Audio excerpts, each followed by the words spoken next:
Halo teman-teman semua. Hari ini aku juga mau share tentang sebuah sermon yang dibagikan oleh Pastor Barry Pratna, gembalaku, dalam sebuah pesta, yaitu Family Service, Pesta Tuhan, Pesta Perubahan Nasib dan Pengharapan atas bangsa yang dipilih dan dikasihinya. Dalam sermon Pastor Barry waktu itu, Pastor membagikan hal yang sangat memberkati hidupku, dan I hope pesan ini juga bisa memberkati teman-teman yang mendengarkan pesan ini.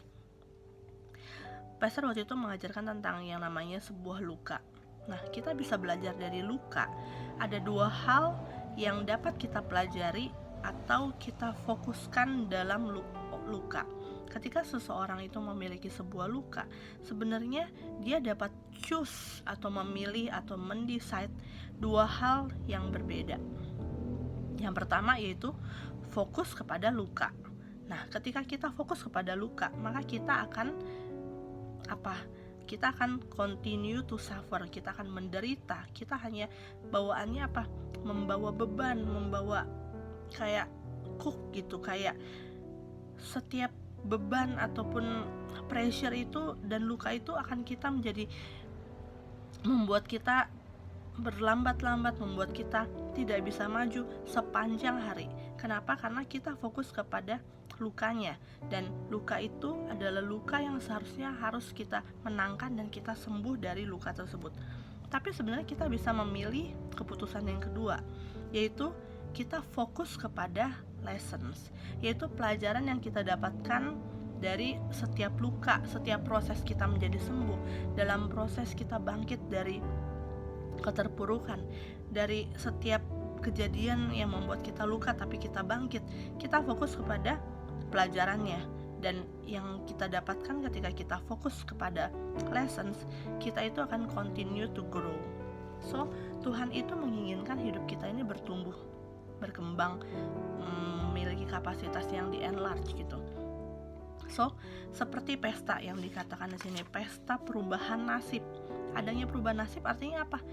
Tuhan Yesus berkata, aku sudah mengubahkan setiap ratapan menjadi tari-tarian, kain kabung menjadi jubah puji-pujian. So, perubahan nasib itu adalah pembalikan keadaan. Ketika kita memiliki luka dan kita membalikan keadaan hidup kita untuk menjadi seorang yang sembuh. Salah satu kekuatan neraka yang mematikan yaitu rasa malu. Ketika kita punya luka, kita tuh merasa malu, kita merasa tidak dikasihi, kita merasa ingin menyendiri mungkin. Tapi itu semua adalah siasat si iblis yang membuat kita itu mundur, dan kita ini enggak mendapatkan kemenangan kita, dan kita tuh menyimpan setiap luka kita di dalam diri kita sendiri masing-masing.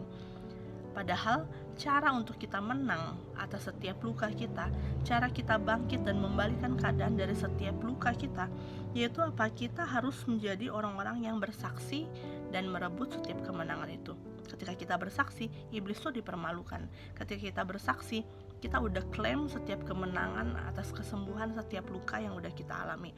Bahkan Pastor Barry memberikan sebuah quote seperti ini: don't let the demons stay in your house.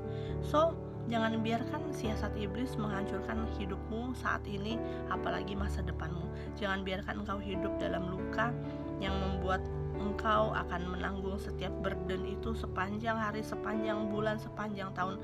Tapi belajarlah dari setiap luka, sembuh, minta Tuhan memulihkan, dan terus bertumbuh, terus berkembang, dan terus menjadi indah di hadapan Tuhan. Dan jangan beri celah kepada si iblis untuk dia bisa masuk dan merusak kembali apa yang udah Tuhan pulihkan. Itu aja yang aku mau share kali ini. See you and God bless you.